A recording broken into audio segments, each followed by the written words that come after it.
पाठ है मेरा देश। इसके लेखक है सोहन लाल द्विवेदी द्वारा रचित। इस कविता में भारत की भौगोलिक तथा सांस्कृतिक महिमा का वर्णन है। कवि ने भारत भूमि को विभिन्न विशेषणों से अलंकृत किया है। कविता में भारत की संस्कृति व ज्ञान मंडित गौरव गाथा तथा विश्व में उसके शांति रूप की भी संकल्पना की गई है। भारत की भूमि कवि को कर्म और धर्म की सम्यक रूप से प्रेरणा दे रही है। ऊंचा खड़ा हिमालय आकाश चूमता है, नीचे पखार पगतल नित संधु झूमता है। गंगा पवित्र यमुना नदियां लहर रही है, पल पल नई छटाएं पग पग ठहर रही है। वह पुण्य भूमि मेरी, वह जन्म भूमि मेरी, वह स्वर्ण भूमि मेरी, वह मातृभूमि मेरी। अर्थात हमारे देश में सबसे ऊंचा हिमालय पर्वत है जो उत्तर दिशा की ओर खड़ा हुआ है और इतना ऊंचा है कि आकाश को चूमता है।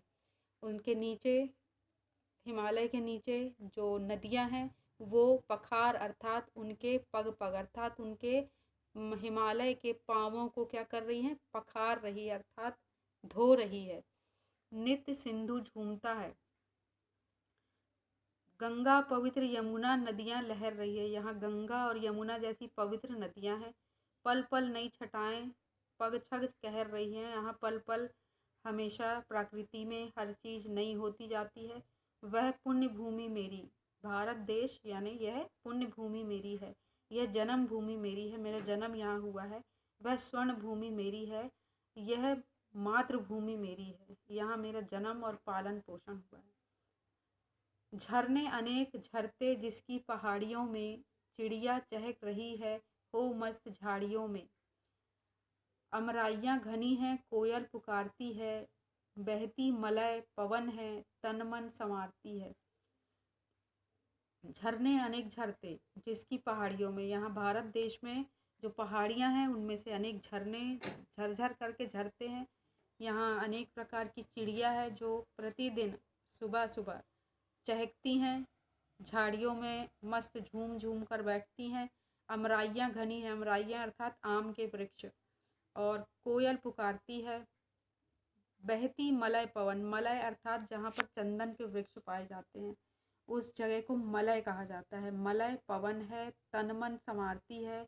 वह धर्म भूमि मेरी, वह कर्म भूमि मेरी, वह जन्म भूमि मेरी। धर्म भूमि अर्थात ये धर्म भूमि भी मेरी है, ये कर्म भूमि भी मेरी है, मेरा कार्य कर्म हर चीज़ यही है। जन्म भूमि, मेरा जन्म भी यही है, और मेरी मातृभूमि अर्थात मेरा पालन पोषण यानी मेरी मातृभूमि यानी मेरी माता भूमि भी यही है। जन्मे जहाँ थे रघुपति, जन्मी जहाँ थी सीता, श्री कृष्ण ने सुनाई बंसी पुनीत गीता। अर्थात यहाँ रघुपति अर्थात राम भी जन्मे थे, और जन्मी जहाँ थी सीता, यहाँ सीता भी जन्मी थी। श्री कृष्ण ने सुनाई बंसी पुनीत गाता, यहाँ श्री कृष्ण ने अपनी बंसी भी सुनाई थी और अपनी पवित्र पुनीत अर्थात पवित्र गीता सुनाई थी। गौतम ने जन्म लेकर जिसका सुयश बढ़ाया, अब गौतम बुद्ध ने भी इसी भूमि पर जन्म लिया और हमारे देश को प्रसिद्ध किया। जग को दया दिखाई, जग को दिया दिखाया, यानी जग को दया दिखाई अर्थात उन्होंने ही अहिंसा का पाठ बताया था कि हिंसा करना बुरी बात है, और जग को दिया दिखाया यानी जग को प्रकाशित किया। वह युद्ध भूमि मेरी, यह बुद्ध भूमि मेरी, यह जन्म भूमि मेरी, यह मातृभूमि मेरी। उन्होंने भी यह कहा था यह युद्ध भूमि मेरी, ये श्री कृष्ण जी ने कहा था कि यह युद्ध भूमि मेरी है, और बुद्ध जी ने कहा था कि यह बुद्ध भूमि मेरी है, और कहा कि यह जन्म भूमि मेरी है, यह मातृभूमि मेरी है। उन्होंने हमें ये बताया।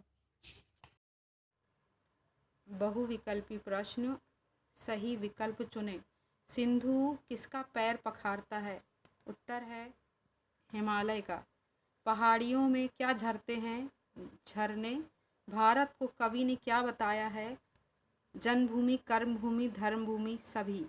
गीता का उपदेश किसने दिया था? श्री कृष्ण ने। पांचवा है, इस कविता के अनुसार भारत देश का सुयश किसने बढ़ाया? श्री कृष्ण ने, राम ने, गौतम ने, सभी ने। प्रस्तुत कविता के रचयिता है सोहन लाल द्विवेदी। मौखिक प्रश्न। अब इन प्रश्नों के उत्तर को देखने के लिए मौखिक प्रश्न। मेरा देश कविता का मुख्य भाव क्या है? उत्तर, भारत देश की भौगोलिक और सांस्कृतिक महिमा का गुणगान है। प्रश्न नंबर 2, हमारे देश में बहने वाली किन्हीं 2 नदियों के नाम लिखो। उत्तर है, पहली है गंगा नदी, दूसरी है यमुना नदी। प्रश्न नंबर 3, हिमालय भारत की किस दिशा में है? उत्तर, हिमालय उत्तर दिशा में है। प्रश्न नंबर 4, गीता का उपदेश किसने दिया? उत्तर है, गीता का उपदेश श्री कृष्ण ने दिया। प्रश्न नंबर 5, गौतम बुद्ध ने हमें कौन सा मार्ग दिखाया? उत्तर, गौतम बुद्ध ने हमें अहिंसा का मार्ग बताया। अब है लिखित प्रश्न। पहला, कवि ने भारत देश के भौगोलिक रूप का वर्णन मेरा देश कविता में किन शब्दों में किया है? उत्तर, कवि भारत देश के भौगोलिक रूप का वर्णन करते हुए कहते हैं कि इसके उत्तर में हिमालय पर्वत है। यहाँ गंगा और यमुना जैसी नदियाँ बहती है। पहाड़ियों से भी झरने बहते हैं।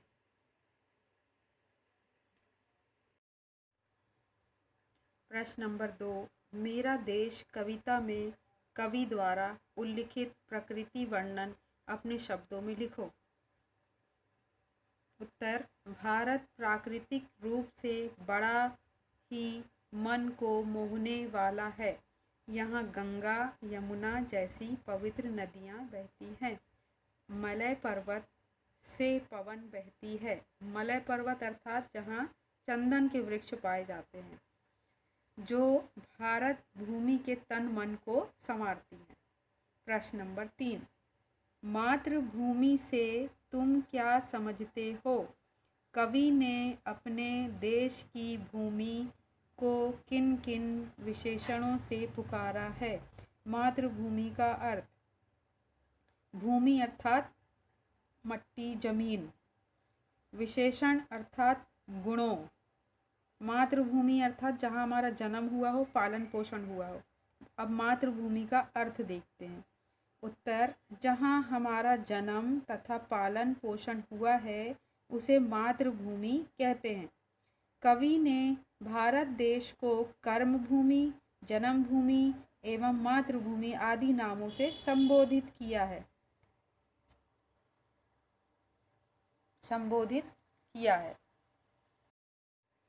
प्रश्न नंबर 4, कवि ने मेरा देश कविता में श्री कृष्ण और गौतम बुद्ध का उल्लेख किया है। तत्पश्चात उन्होंने देश को युद्ध भूमि और बुद्ध भूमि कहकर पुकारा है, क्यों? उत्तर, कवि ने देश को इसलिए ऐसा पुकारा है क्योंकि श्री कृष्ण ने धर्म के लिए युद्ध किया तथा बुद्ध ने शांति और अहिंसा का संदेश दिया था। प्रश्न नंबर अब है पंक्तियाँ पूरी करो। जन्मे जहाँ थे, अब आगे की पंक्तियाँ हैं, ये लिखा हुआ है, इसको पूरा करना है। रघुपति जन्मी जहाँ थी सीता। दूसरा है श्री कृष्ण ने सुनाई बंसी पुनि गीता। तीसरा है गौतम ने जन्म लेकर जिसका सुयश बढ़ाया। ये पंक्तियाँ पूरी करो। मैं आपका इसका हल करा चुकी हूँ। आप बुक में आप देख करके मिला के इसको भर सकते हैं। अब इस कविता में प्रयोग किए गए कोई 5 तुकांत शब्द लिखो। जैसे चूमता का है झूमता, वैसे ही कर्म भूमि,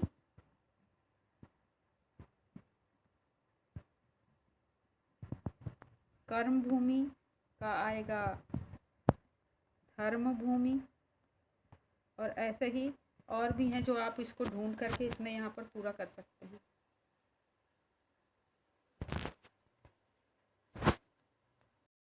नीचे लिखे उत्तरों में से सबसे सही उत्तर पर ठीक राइट का चिन्ह लगाओ। हमारे देश को अनेक प्रकार के युद्ध करने पड़ते हैं। राइट। हमारे देश में गौतम बुद्ध ने जन्म लिया था। श्री कृष्ण ने धर्म के लिए युद्ध तथा बुद्ध ने शांति व अहिंसा का संदेश दिया था। हमें इस भूमि पर युद्ध करने ही पड़ते हैं। गलत। नीचे दी गई पंक्तियों का अर्थ लिखो। झरने अनेक झरते जिसकी पहाड़ियों में, चिड़िया चहक रही है हो मस्त झाड़ियों में, आमराइयाँ घनी है कोयल पुकारती है, बहती मलय पवन में है तन मन संवारती है। यह मैंने आपको पहले समझा चुकी हूँ। आप इसे समझने के लिए वो वाली कविता को आप देख सकते हैं, आगे देख सकते हैं। शब्द या शब्दांश जो किसी शब्द से पहले लगकर उस शब्द के अर्थ में परिवर्तन कर देते हैं उपसर्ग कहलाते हैं। अब उपसर्गों से नए शब्दों का निर्माण होता है। उदाहरण दिया गया है, जैसे सु उपसर्ग से शुभ अथवा सहज अर्थ का बोध होता है। जैसे यहाँ दिया हुआ है उदाहरण में, यश का है सुयश। अब कर्म का हो गया सुकर्म, बोध का अबोध, शील का सुशील, पथ का सुपथ, पुत्र का सुपुत्र, शिक्षित का